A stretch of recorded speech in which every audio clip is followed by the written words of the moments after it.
Magandang hapon po. Ako po ay galing OFW na matagal ko nang iniinda yung sakit sa shoulder ko, pati yung sa tennis elbow, back pain.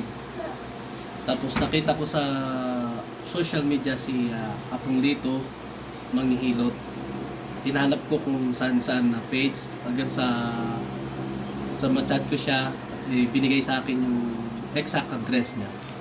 At after nun, napuntahan ko siya dito sa kanyang lugar at nagpahilot at nagpaano ako sa kanya.